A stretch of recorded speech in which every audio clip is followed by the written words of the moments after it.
Good evening. As the chair of the Shea Lectureship Committee, it's my pleasure to welcome you to the 2017 Francis X. Shea Memorial Lecture.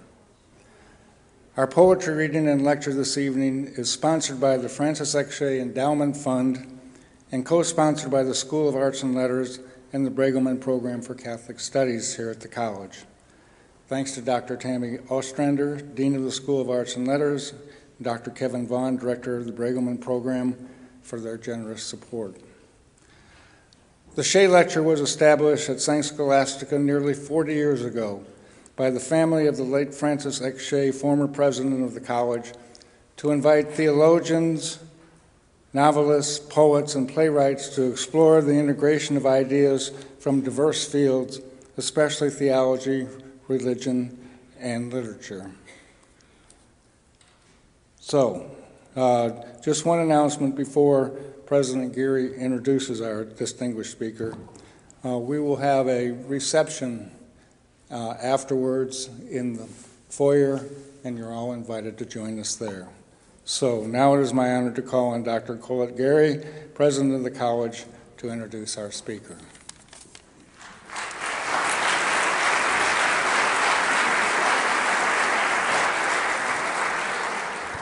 Thank you, Dr. Campbell. I'm very pleased to introduce tonight's speaker, Dr. Coleman Barks. Dr. Barks received his BA and PhD from the University of North Carolina and his MA from the University of California at Berkeley. He taught American literature and creative writing for 34 years and has published 8 volumes of his own poetry. He is now Professor Emeritus of English at the University of Georgia in Athens, Georgia. Since 1977, he has collaborated with various scholars of the Persian language to bring over into American free verse the poetry of the 13th century mystic Jalaluddin Rumi. This work has resulted in 21 volumes, including the best-selling Essential Rumi. It has also led to 2 appearances on Bill Moyer's PBS specials and inclusion in the prestigious Norton Anthology of World Masterpieces.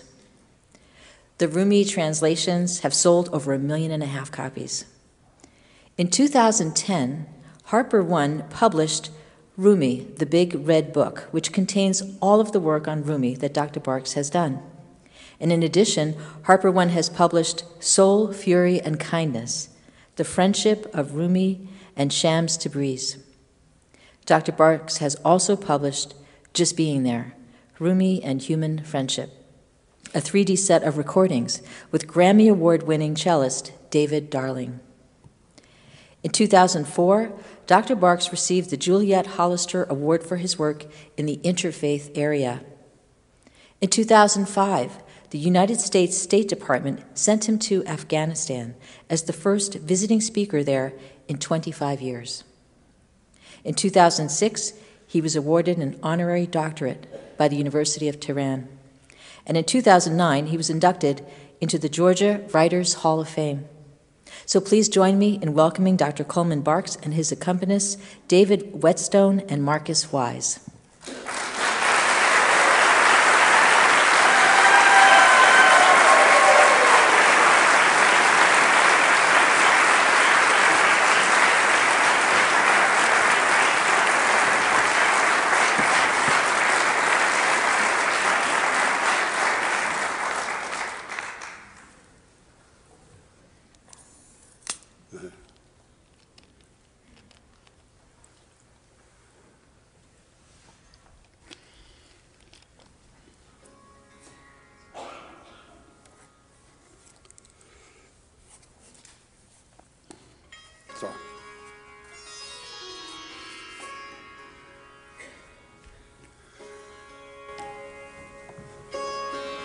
The poetry tonight was written by Jalaluddin Rumi in the 13th century as part of the work he was doing with a Dervish learning community about the size of this hall. And the work was the work of opening the heart, whatever that mystery is, We know it when we feel it. And hopefully we'll be able to feel it by listening to some of the images of his poetry. When he died in 1273, December 17th, people of all religions came to his funeral, not just Muslims, but Christian, Jew, and Hindu and Buddhist and shamanist. When they were asked why did they come to Rumi's funeral, they said,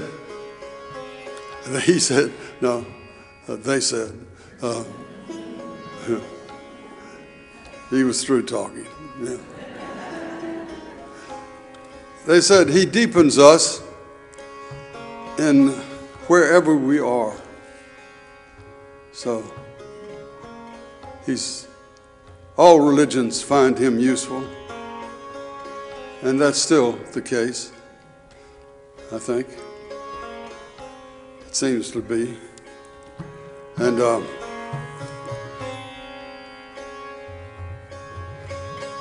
so his poetry is meant to break down the barriers between religions, to blur the distinctions, the differences that we feel.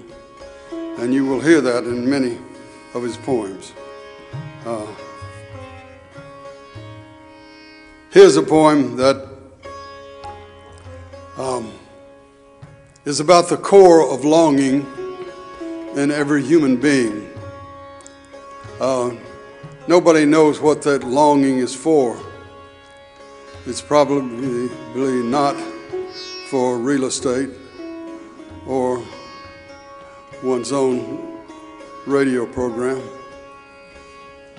In this astonishing poem, Rumi says that the longing is for the longing itself.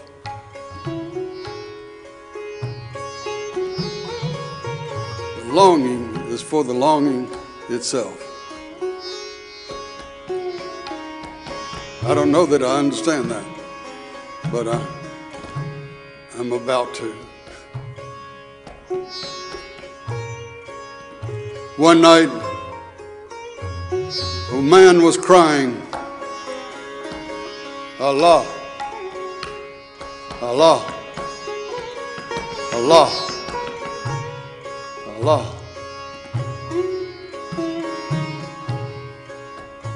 His lips grew sweet with the praising until a cynic said so. I have heard you calling out, but have you ever gotten any response?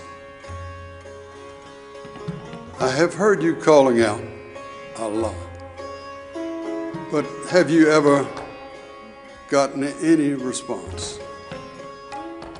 The man had no answer for that. He quit praising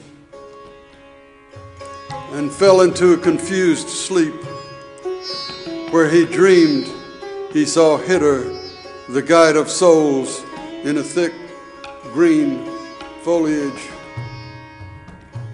Why did you stop praising? Why did you stop praising? Because I never heard anything back. This longing you express is the return message. The grief you cry out from draws you toward union.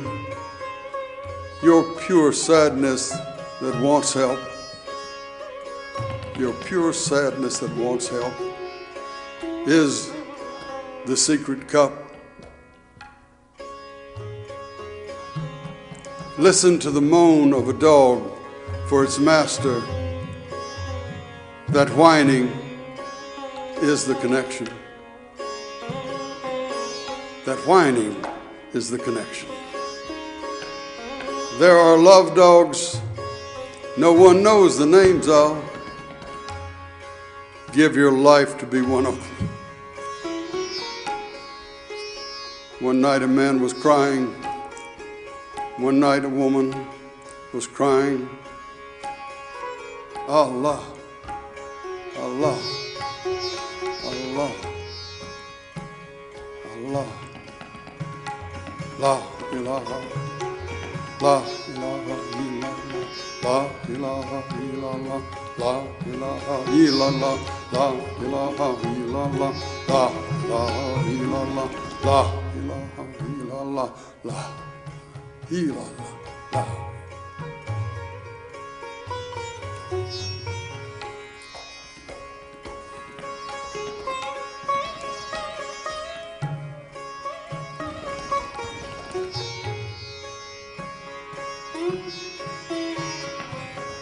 In some Sufi circles, they say there are three ways of approaching the divine mystery. The first is prayer, and a step up from that is meditation, the deep centering, and a step up from that is conversation.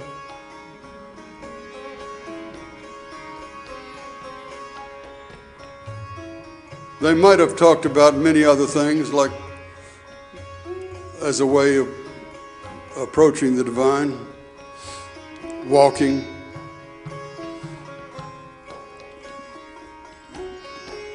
looking up words in the dictionary, playing a musical instrument, the tabla, yes. Laughing. That's one of the great ways and neglected in ways of, but his learning community was a hilarious place. They loved to tell jokes, and I've got some of them for later. Fixing food certainly is one way of approaching the divine. Working in the garden. What else?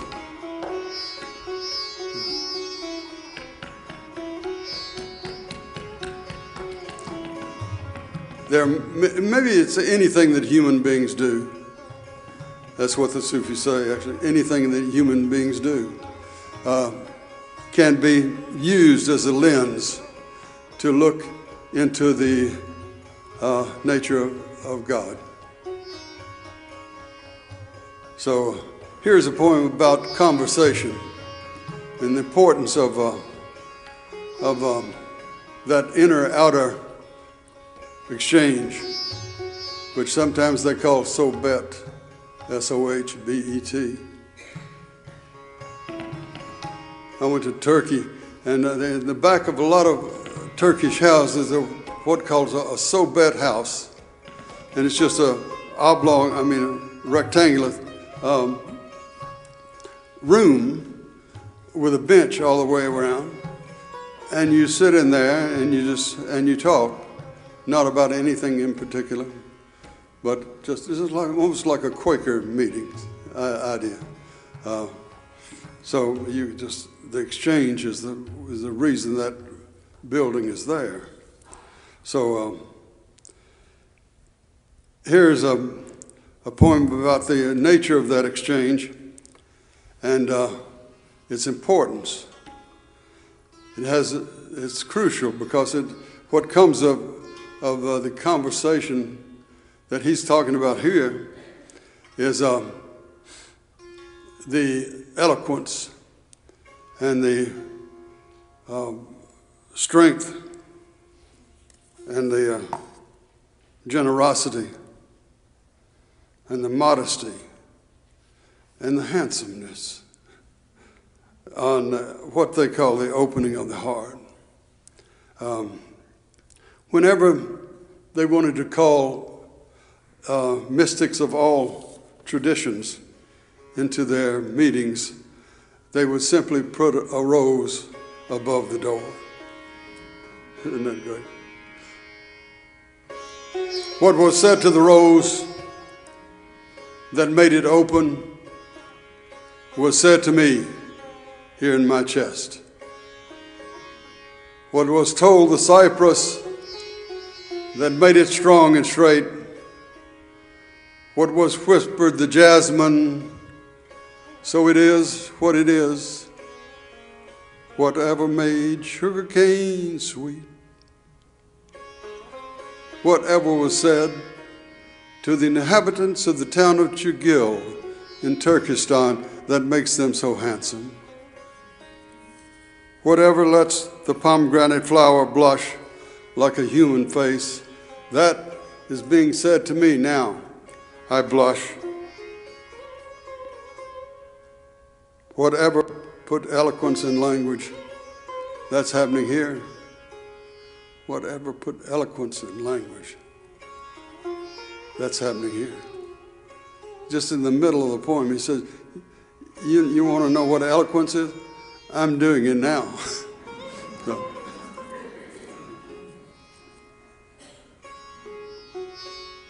The great warehouse doors open, and I fill with gratitude, chewing a piece of sugarcane. In love with the one to whom every that belongs. What was said to the rose that made it open was said to me here in my chest. What was whispered the jasmine, what was told the cypress that made it strong and straight. Whatever lets the pomegranate flower blush like a human face.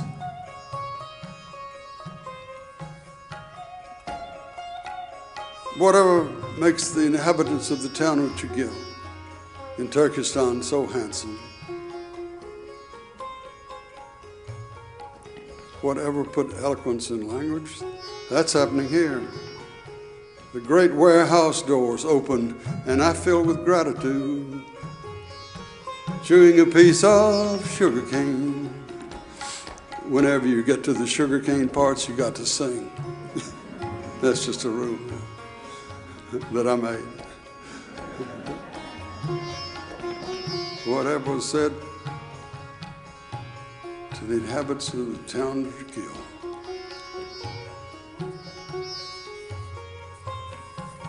I fill with silence, in love with the one to whom every that belongs. What was said to the rose that made it open was said to me here in my chest.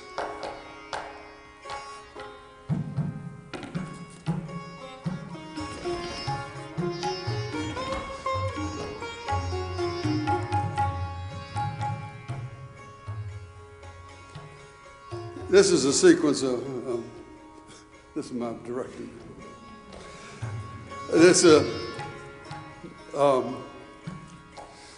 Did these actually grow here in this cold weather? We've had them in the South, of course, for months.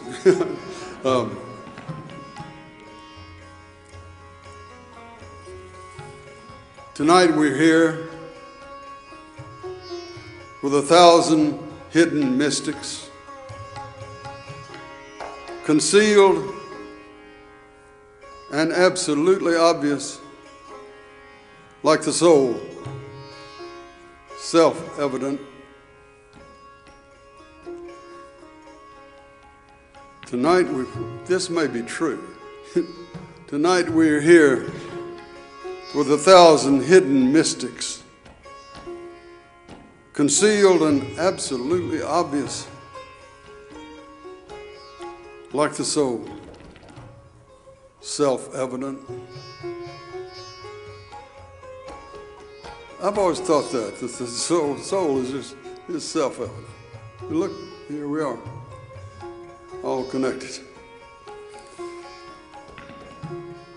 Musicians, soul knowers, everybody, keep looking. We need more of these invisible dancers.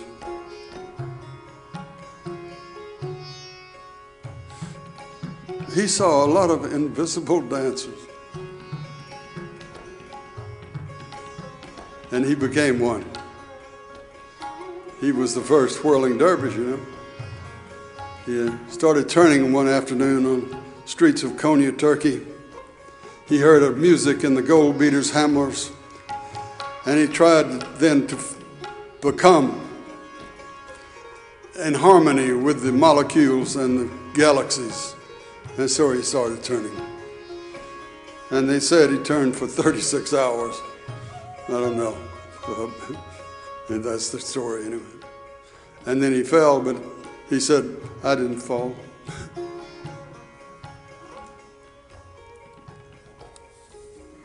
Today, I love these little short quatrains. Today, like every other day, we wake up empty and frightened. Don't open the door to the study and begin reading. Take down a musical instrument. Let the beauty we love be what we do. Let the beauty we love be what we do. There are hundreds of ways to kneel and kiss the ground. See what he did with 5 times prayer then? There are hundreds of ways to do it.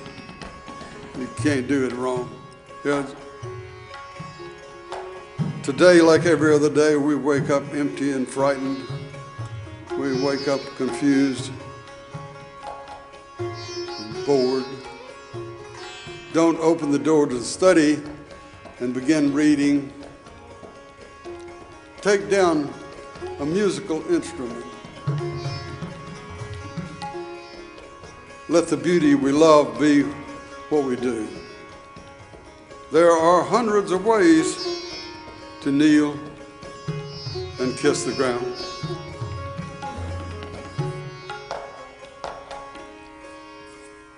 There is a light seed grain inside.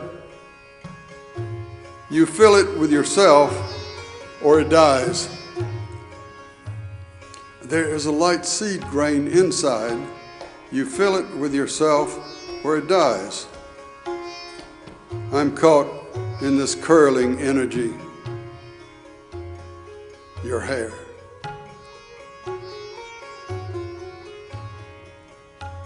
Whoever is calm and sensible is insane. Take that, Norman Vincent Peale. If you're calm and sensible and then you're insane. It's just not appropriate to be that way in the midst of 400 billion galaxies and all this beauty.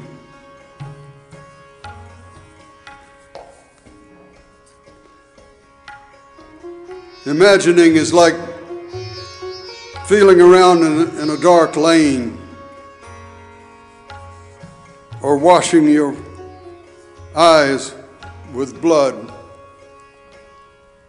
You are the truth from foot to brow now.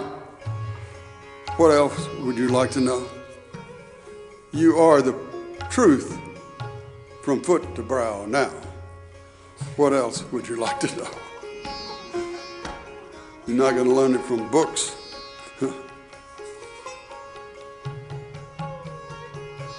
Do not presume the earth around you, this world.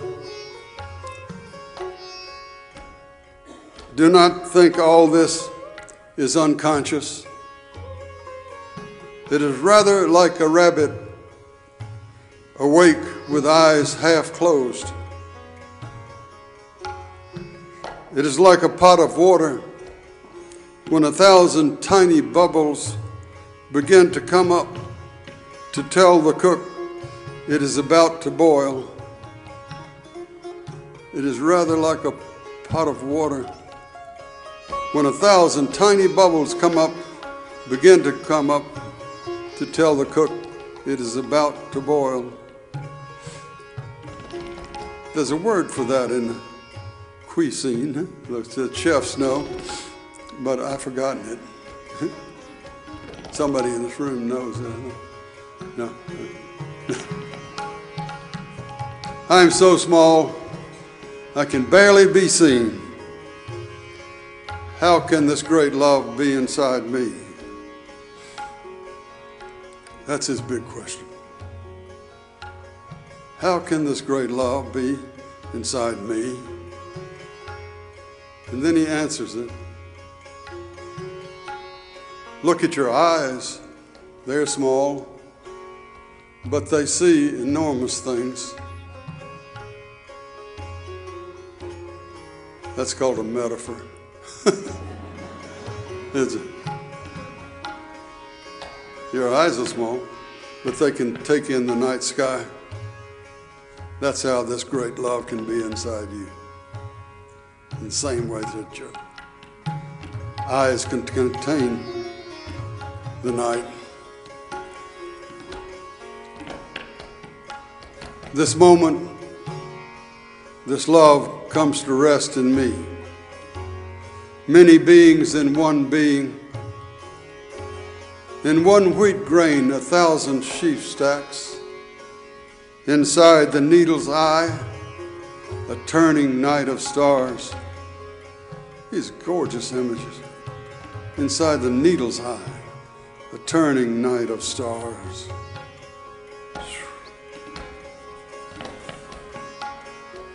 As long as I am alive, this is who I am and what I do. My peace, my resting place, what I want and its satisfaction, truth. By this, I mean this day, I cannot say. This love. By this, I means this day, I cannot say this love. This being that is after me, that I am after.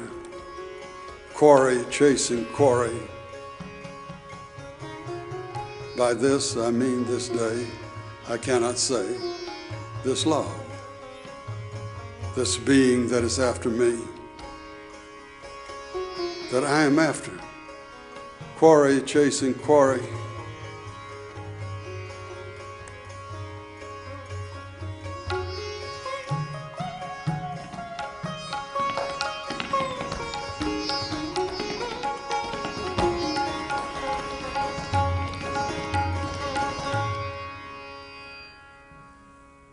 Keep going.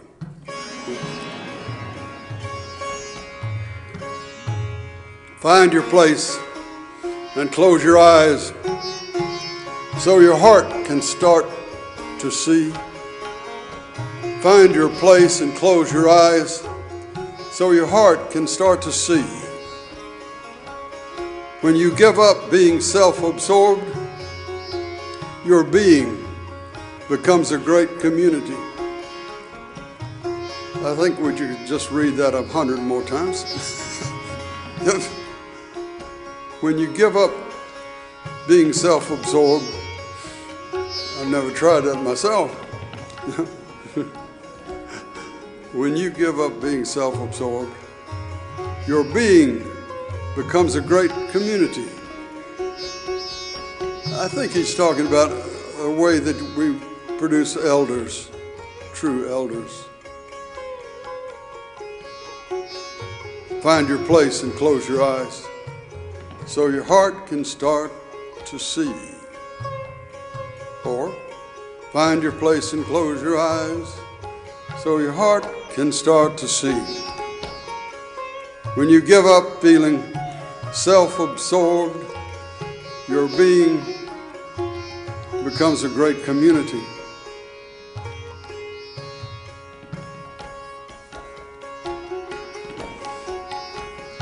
When it's called, what?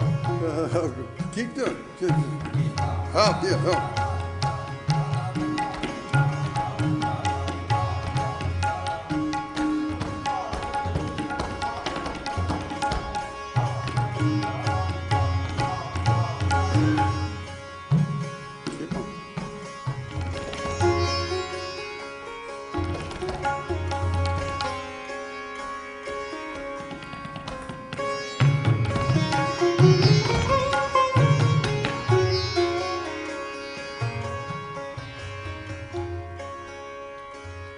Here's another image or another adjective that we might attach to the mystery.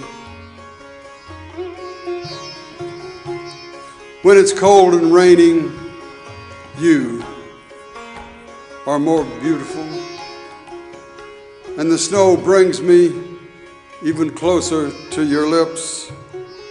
The inner secret, that which was never born, you are that freshness, and I am with you now. I can't explain the goings or the comings, you enter suddenly, and I am nowhere again, inside the majesty. The inner secret, that which was never born, you are that freshness,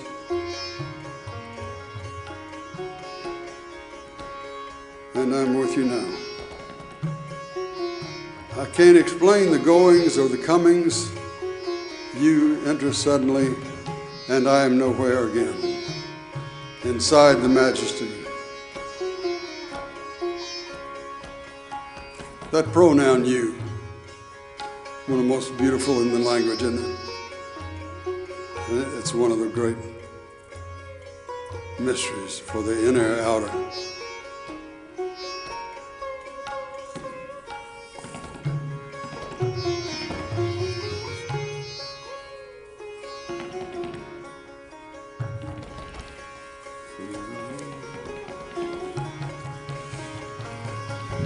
Not Christian or Jew or Muslim, not Hindu, Buddhist, Sufi, or Zen, not any religion or cultural system. I'm not from the East or the West, not out of the ocean or up from the ground, not natural or ethereal, not composed of elements at all. I do not exist, am not an entity in this world or the next, did not descend from Adam and Eve or any origin story. My place is the placeless, a trace of the traceless, neither body or soul. I belong to the beloved, have seen the two worlds as one, and that one call to and know, first, last, outer, inner, only that breath, breathing human being. Neither body or soul. I belong to the beloved. That's that you he's talking about. Have seen the two worlds as one, and that one call to and know, first, last, outer, inner, only that breath, breathing human being.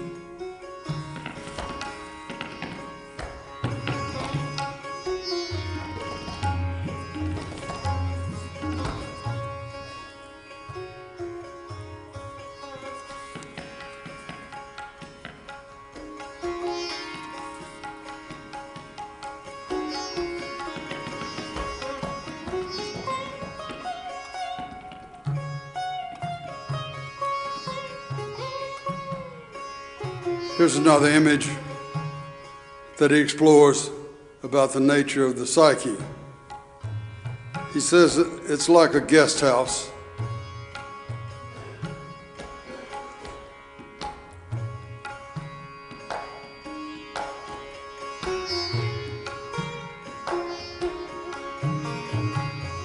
We are not the emotions and the compulsions that visit the guest house. We are the emptiness of the guest house itself and the host. So when jealousy comes up the walk and you say, it's important to honor every visitor. to you, the guest house of the psyche. When jealousy comes, you say, I thought you were dead. Where have you been? Stage fright comes, and he said, it's been kind of dull around here without you.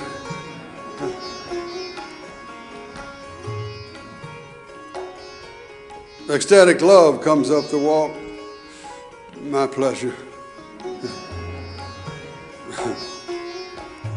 Road rage comes. You know road rage? You say, have you ever thought of becoming a professional driver? A sentimental sense of oneness with everything comes to visit. So, I knew your mother. That's kind of mean. A cynical doubt of anything spiritual comes into the room, and you say, bro, how about that game last night? Unbelievable. Well, that's my riff on Rumi's poem. Here's the poem. And actually, Chris Martin of Coldplay likes this poem. And he likes it so much, he put me reading it as the 7th track of his 7th album called A Head Full of Dreams. So that's about as famous as Rumi has gotten in a long time.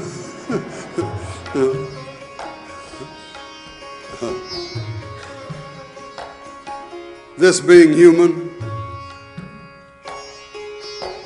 is a guest house. Every morning, a new arrival, a joy, a depression, a meanness. Some momentary awareness comes as an unexpected visitor. Welcome and entertain them all. Even if they're a crowd of sorrows who violently sweep your house empty of its furniture, still treat each guest honorably.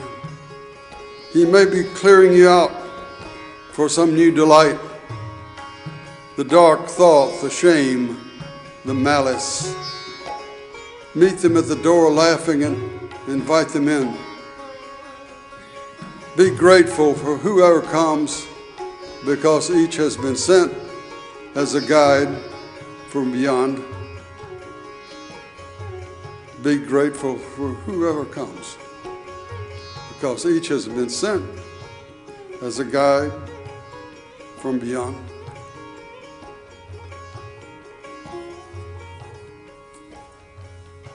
Rumi, in the world of religions, is the one who, with his friend Shams Tabriz, brought in friendship as a way of being.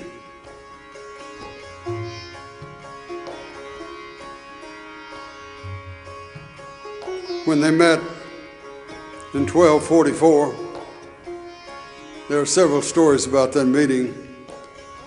One of them is that Rumi was teaching there in Konya by a fountain, and he was reading from his father's spiritual diary, the Maharif, and Shams came up and pushed his way through the students and pushed the book into the fountain. And Rumi says, "What are you doing?" Shams reached in and got the book and lifted it up and said, "We can pull it out. It'll be dry. Text is always dry." Yeah. You don't learn anything from books. That's what Shams keeps saying. Give up this reading books. It's better to have a friend. It's better to walk out and do something. Just go outdoors. My mother used to say, just go outdoors and play. Read books. That's a subversive thing to say in a university. I'm through teaching. So, here's some shams, little bits and fragments of shams. They're in this book called Soul Fury, my latest book. And you have to start this book on page 135. And that's because that's where the shams fragments start. And when you go to Konya to visit Rumi's tomb, as thousands do every year, you have to go to Shams's tomb first. You have to honor the friend first. Don't just leave it silent here. Let's go. Oh, yeah. Okay. I'll just keep talking. And reading some Shams. You'll get the idea that Shams is a very different kind of person than Rumi. He's sort of fierce and ornery. I like him. He's, well, you see. Everybody is in love with this word, bravo. Bravo. They spend their lives trying to hear it called out to them. Bravo, bravo.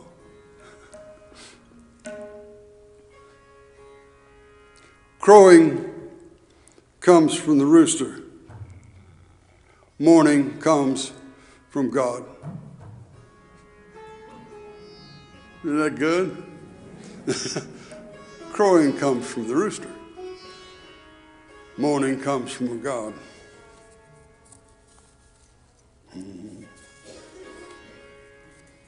I love this. How we are together. God has given me this friendship. I was so bored with myself. It is refreshing to hear a mystic say that. I mean, St. Francis never said that. I was so bored with myself. I wanted someone to talk with. A prayer rug, as a prayer rug turns to point, someone to turn my face to. Do you understand what I'm saying about boredom? You do. I have a friend now who understands what I'm saying. God is not all gentleness. There must be both harshness, severe clarity, and kindness. God is not all gentleness. There must be both harshness, severe clarity, and kindness. Without both, you're just whimsical, imaginary, and stupid, shallow, capricious. Don't you like him? Rumi says, my sense of Shams has deepened. He is looking for God in someone like me. Rumi has it wrong. I'm looking inside God for him.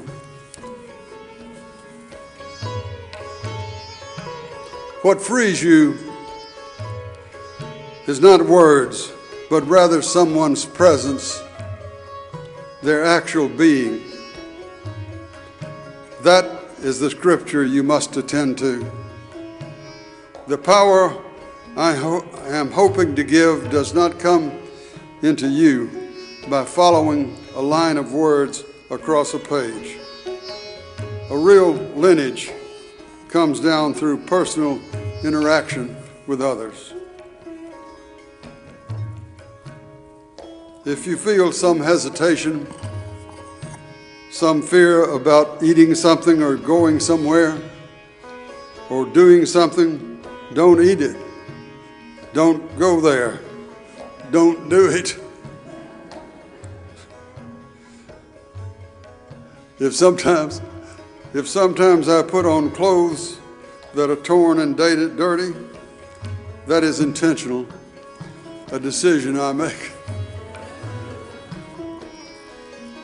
I swear to God, I'm not able to really know Rumi. There is no false modesty or deception in my saying this. Every day I learn things about his state and his action that were not there yesterday. He is so alive and in motion that I cannot know him. He has a beautiful face and presence, and he speaks eloquent words, but do not be satisfied with those. There's something beyond the form and the words, beyond his face and the poetry. Try to seek that from him.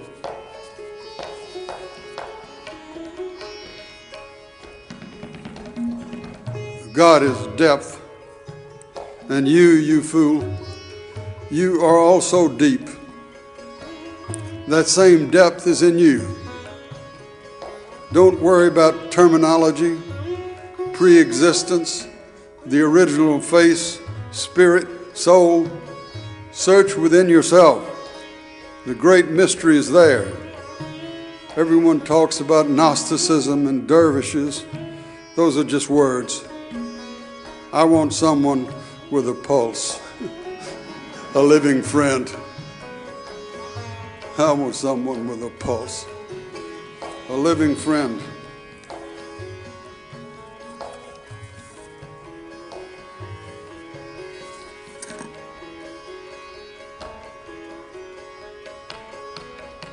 I'm unable to know Rumi because his words are like a blindfold. I cannot see through them to his eyes and know who he is. His poetry is like that. A great joke, really. Hilarious. A mask. A new kind of conjuring. Let me say this clearly. Hypocrisy makes you ecstatic. Drunken with the presence you feel. Truth makes you sad, discouraged, empty. No mystics has ever said that either. Let me say this clearly. Hypocrisy makes you ecstatic. Drunken with the presence you feel. Truth makes you sad, discouraged, empty.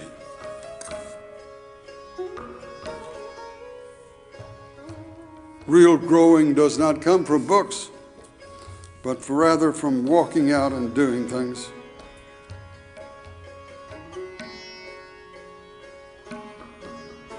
Rumi is very subtle in his understanding of what is real and what is not. So in his presence, it is best to tell jokes. We have been talking here about love, love, love. We must talk instead about what we fear.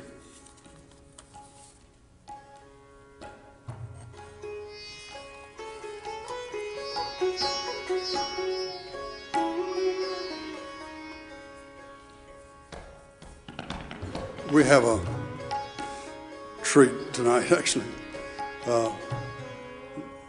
Poet laureate of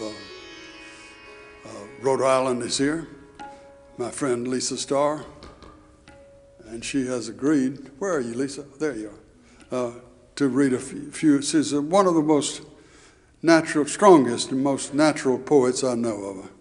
So, yeah, come on. Yeah.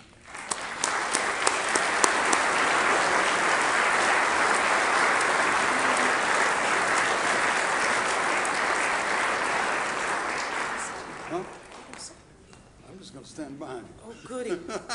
So this is easy, right? He's got you in this trance. And you came to hear Rumi, and now you get the Poet Laureate of Rhode Island. So I'll just start with the secret of my success, which is you move to a state that's about this big, and it's pretty easy to rise to the top. Coleman was talking about sorbet a little bit earlier. Try to think of me as sorbet. I'll just say a few poems, and we'll give the guys a little break, and then we'll hear some more from them. Here's a poem about faith. You know, there's really no halfway with faith. You can't be a little bit faithful, you know. And so one of the things that I wrangle with, and maybe you all do too, since you're still here in bodies, is how is it that we can be so faithful and know we're loved beyond measure and then lose that faith? So here's a poem that came after one of those dark periods of losing my own. It's called What It Takes. All it takes is one blue rowboat tied to a buoy and its reflection and this moment for me to go remembering everything. Then a murmur, the sound of water lapping, the breeze snapping, and the way the leaves resist the letting go or don't. The wheels of a bicycle soaring downhill with some gravity-glad rider, all of it, complicit. What I'm talking about is the sheer shimmering faith of the rope that connects the boat to the buoy, and the hands that tied the knot, and the fathers who teach their sons and daughters these simple things I see all day, and sometimes not at all. Moments like this become miracle, oracle. And I know in my deepest heart of hearts that the whole world, this one, is just my own face in the mirror. And I know that I am the boat and the buoy and the rope. And like faith, that holy smoke, I am brilliant and bobbing and blue. Here's a newer poem. It's about divine friendship. In this case, it's about the divine friendship between my friend Coleman Barks and our friend Mary Oliver. So this poem was, and Mary was one of your featured speakers, I think about 8 years ago, you said, Bill. So this poem was just written a couple months ago when Coleman and I last visited Mary. It doesn't have a title yet, but it does have an epigraph by A.A. Milne. And the epigraph is, "We'll be friends forever, won't we, Pooh?" asked Piglet. "Longer than that," Pooh answered. Bear with me while I try to describe Mary's arm tucked into Coleman's, the two of them taking such small and concentrated steps due to the fragility and the neuropathy, or is it just the grace of God? Her arm in his, their slow and steady footsteps to the car from the restaurant, his low murmur, her unbridled laugh. Easy now. The three of us walked behind them. My daughter said, "They're adorable." My friend said, "I can't take it." I said, "Pooh and Piglet." And so they seemed, big old gentle bear, tiny fierce friend bundled in pink beside him, bolstered by each other for whatever wind comes next.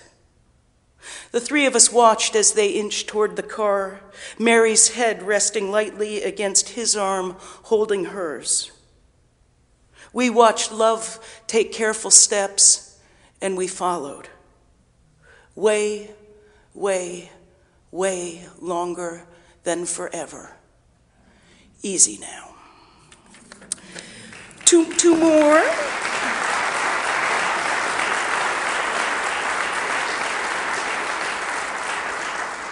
Two more. This is kind of a strange poem. It's one of those poems that make people wonder, what is poetry anyway? It was written in a workshop, in a writing series that I ran on Block Island, which is a small island off the coast of Rhode Island where I spent the last 30 years of my life.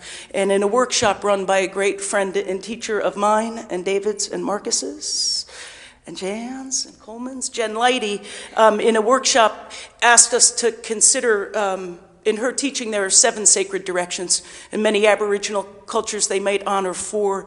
Jen had us consider 7, and she dared us to actually consider the fact that we're a big part of the equation, that we might matter as much to the sky and the earth as they matter to us.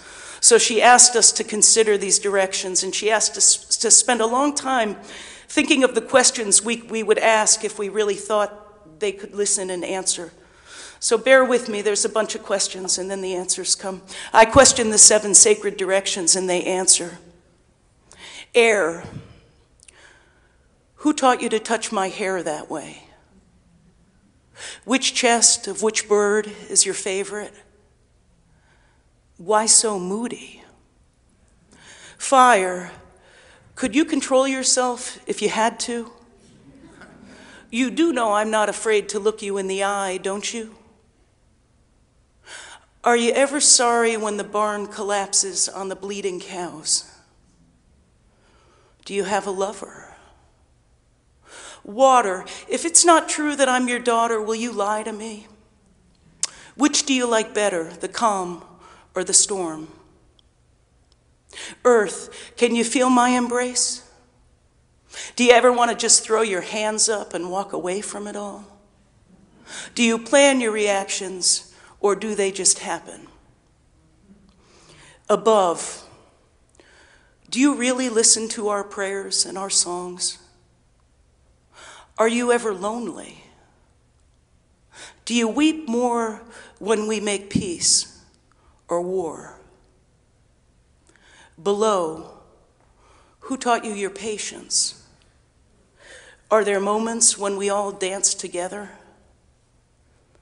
Within, why this fist around my belly? Can't you do something about all this sorrow? Answers. Because you are my daughter, you shouldn't have had to ask. For every question, one blade of grass. For every sorrow, one golden shaft of weed. For your loneliness, I give you children laughing. Have you seen me blow and ripple through the tall grass? It's like that with your hair. As for the cows, I'm sorry for their fear, but one day you will understand that even their pain is necessary. Walk away from all this green, never. And about my lover, none of your business. And one more thing, dear one. Sometimes you are afraid to look me in the eye. And then, and only then, do I feel lonely. And I'll finish up with one short poem. It's April, it's National Poetry Month. So this is a poem written when my kids were real young, maybe 3 and 4. And I was herding them off to school like one of those mothers that shouldn't have been allowed to have children, you know, threatening them that this might be the day they didn't have lunches and we're late and the car won't start and as we're racing out of the house, you know, we found a bird that had hit the window, and that can go either way. Here's how it went for us, and I will say that, you know, I think it was the first time that I was aware of them being aware of spirit, whatever spirit might be. Prayer in April. Can there still be any doubt when just this morning, right as we clamored off to school, in the driveway, the bird, that startled baby bird. He was so frightened he'd lost his voice. His little feathered head became more yellow with his quivering. We 3 took turns holding him. The complicity of our awe is what strikes me now, and I hope I'll always remember it. How we dropped to our knees, how we took turns cradling him, how for a moment, when he flew, we lost our voices too. Thank you all so much for listening.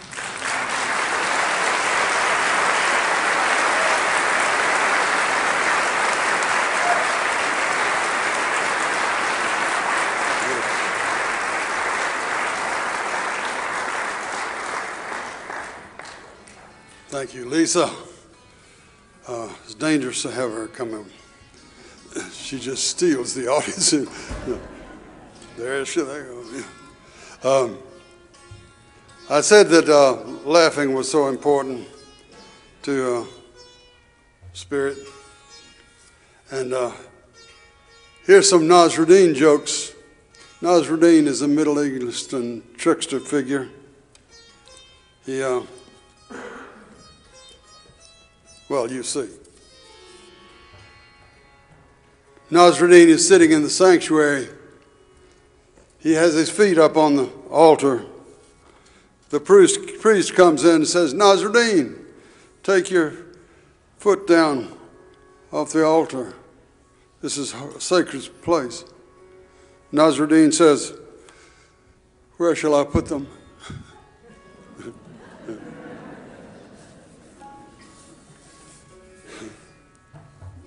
Nasruddin puts a for sale sign on his donkey and takes it to the market. The first interested customer comes up, and the donkey tries to kick him. The second customer comes up, and the donkey bites him. The third comes up, and he butts him. A bystander who's seen it all says, Nasruddin, you're never going to be able to sell that donkey.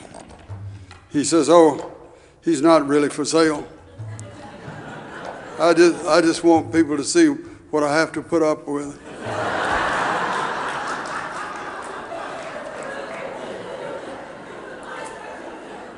Nasruddin has been seeing a psychiatrist for several weeks.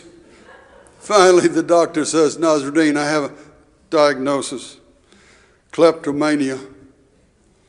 Nasruddin said, is there something I can take for that?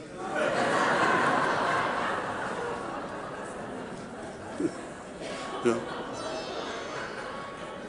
Nasruddin takes a tuna fish sandwich to work for lunch every day, and every day he takes one bite and says, yuck, and throws it away. A co-worker says, Nasruddin, why don't you have your wife fix some other kind of sandwich? He says, oh, my friend, it's not so simple. I'm not married. I fix these for myself.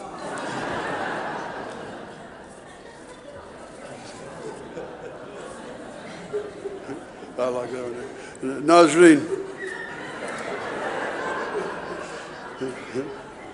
Here's the actuarial statistic about how most automobile accidents happen within a mile of your own house. And so he moves.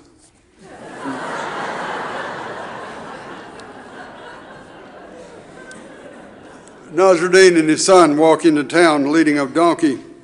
The townspeople say, look at Nasruddin and his son. They do not know the proper use of a donkey.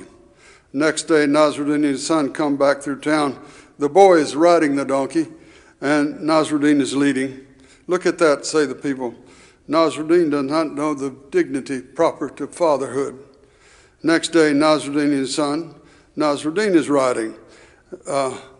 Big shot Nasruddin, say the townspeople.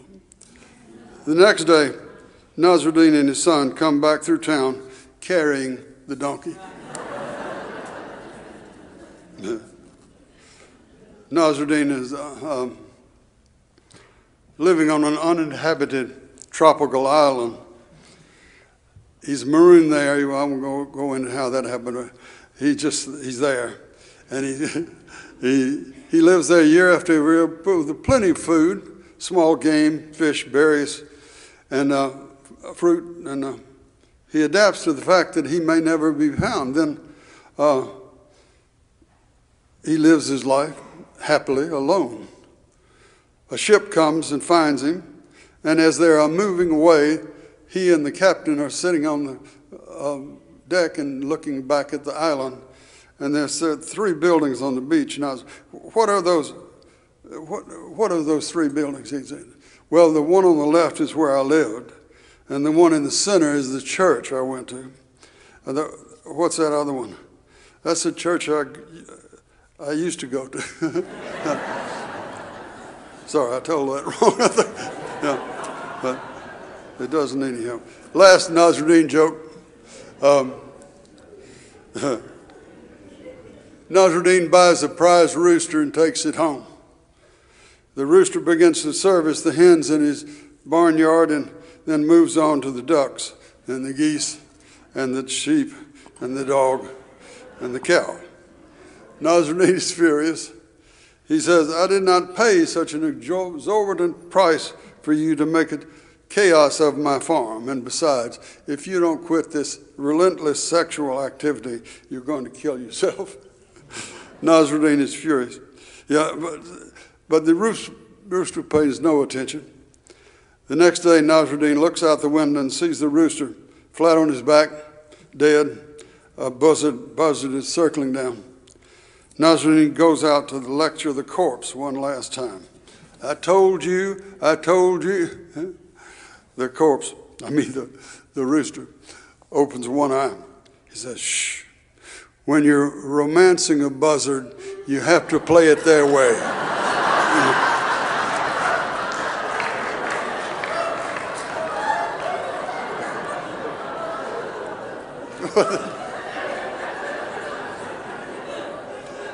Now, we shall end with some mystical poetry.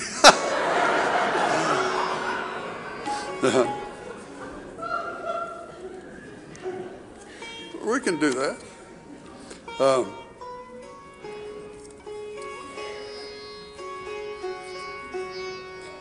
This is a poem that was spoken at the end of a night when they had stayed up telling jokes and making poems and saying the remembrance of God that the Sufis call zikr. And so this is about a state of awareness that they're in.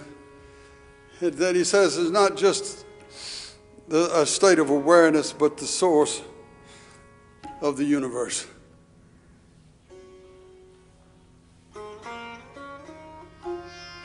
Little dawn music.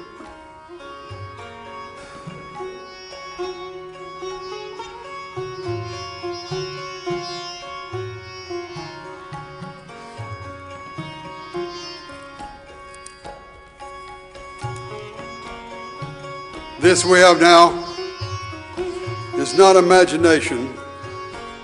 This is not grief or joy, not a judging state or an elation or sadness.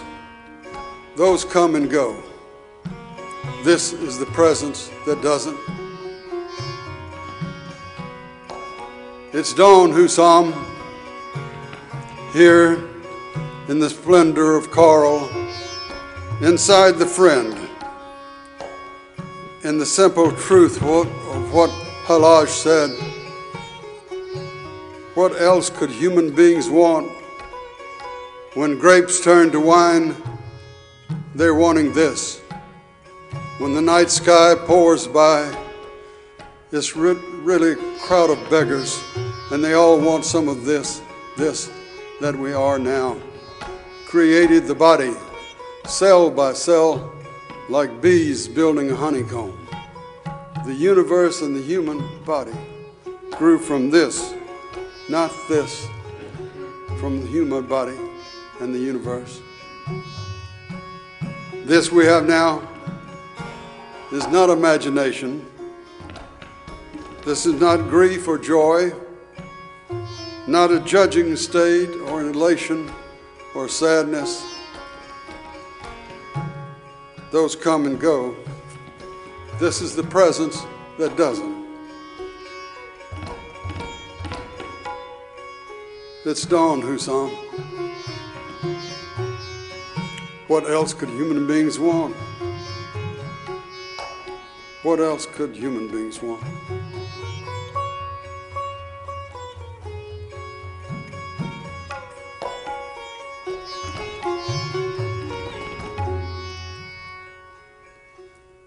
Thank you for the quality of your listening. Really appreciate it. David Whetstone and Marcus Wise.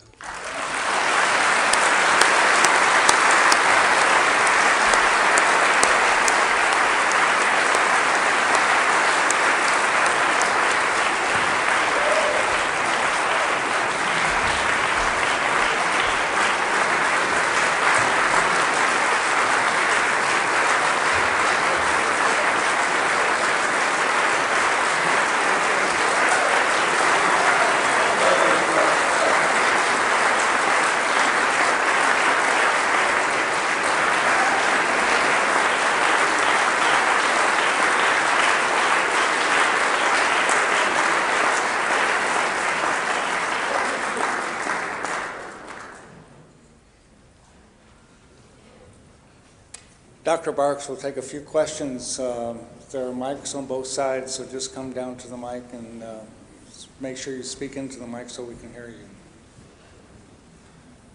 Might not be Dr. Barks, but he was somebody up here. I think that doctor part is worn off.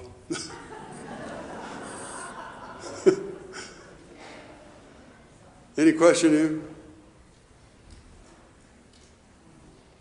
Yeah.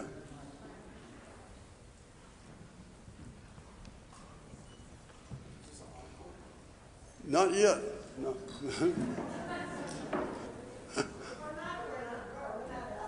What?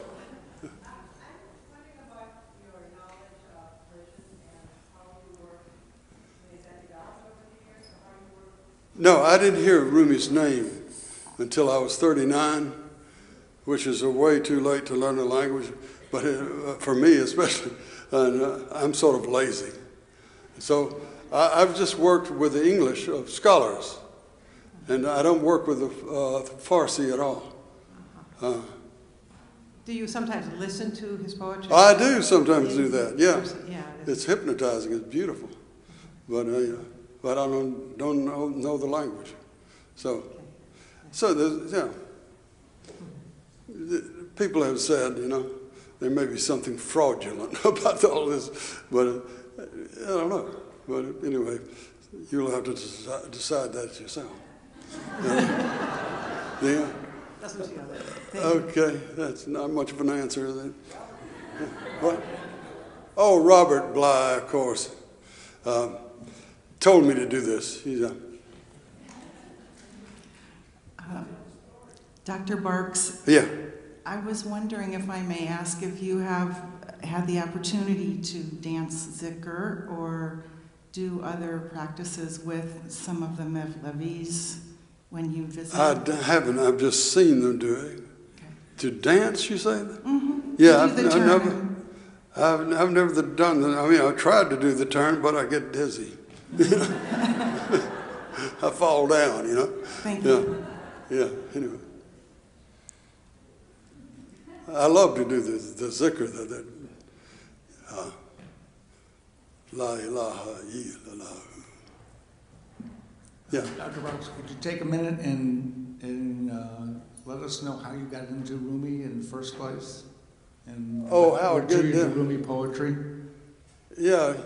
Well, I've told that story a lot, but of course, I say it has three strands to it. One, I'll tell them quickly. The first is Robert Bly in early June of '76. He handed me a book at one of these conferences called the Great Mother Conference and the New Father. And he handed me a book of translations of A.J. Arbery of Rumi. And he said, these need to be released from the cages. So he meant that they needed to be rephrased out of the translationese of scholars into something more like the American free verse tradition of Whitman and Galway Canal. And so I've been trying to do that for 40 years or so, and I don't get tired of it. Maybe that I'm simple-minded or something, but it just keeps unfolding for me.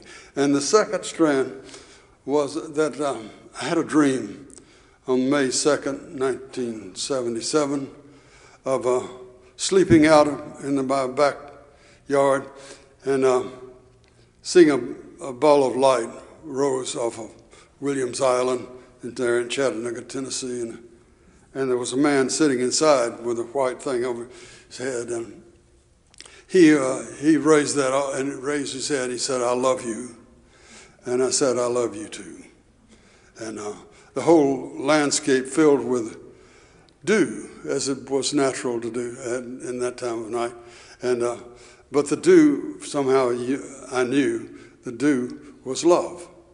So that anyway, and then I met that man a year and a half later.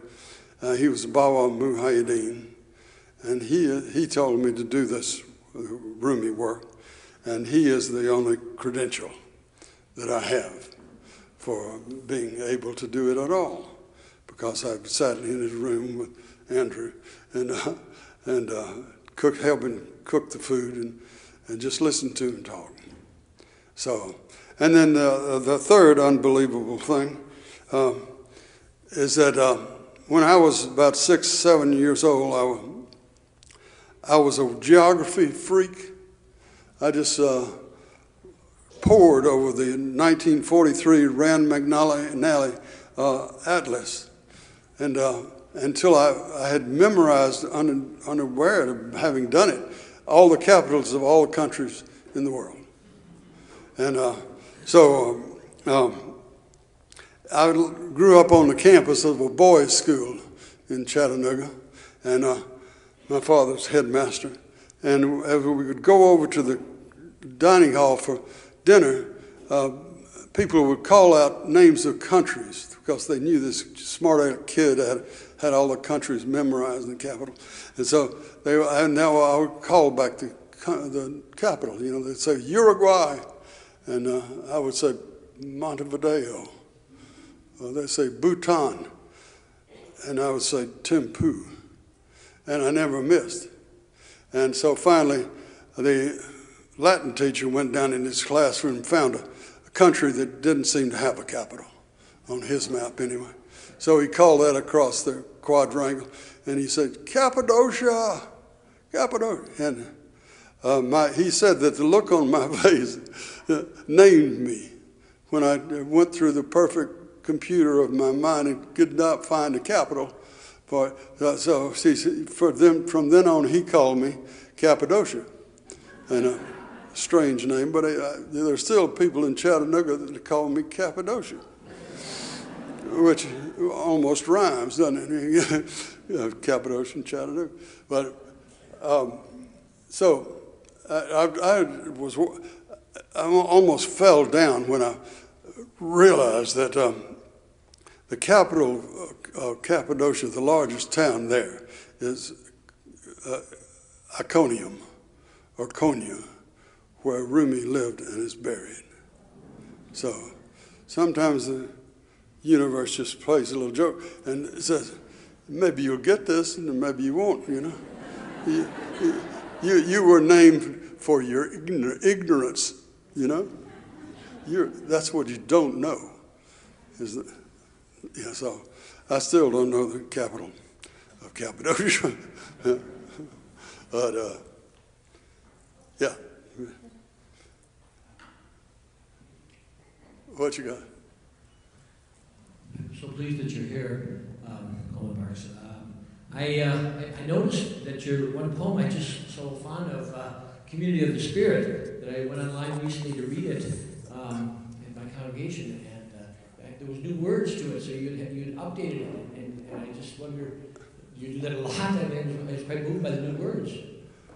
I put new words down?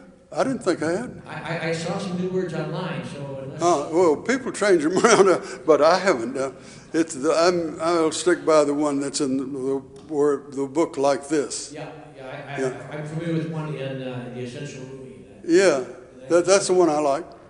Yeah. That's the one I'm familiar with. People do what I've been doing, just change the words around, and that's fine. They can do that all they want.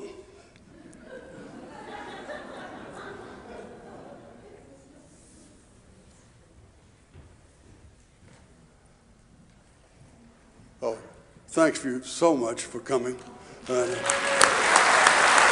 Bill, thank you, Bill.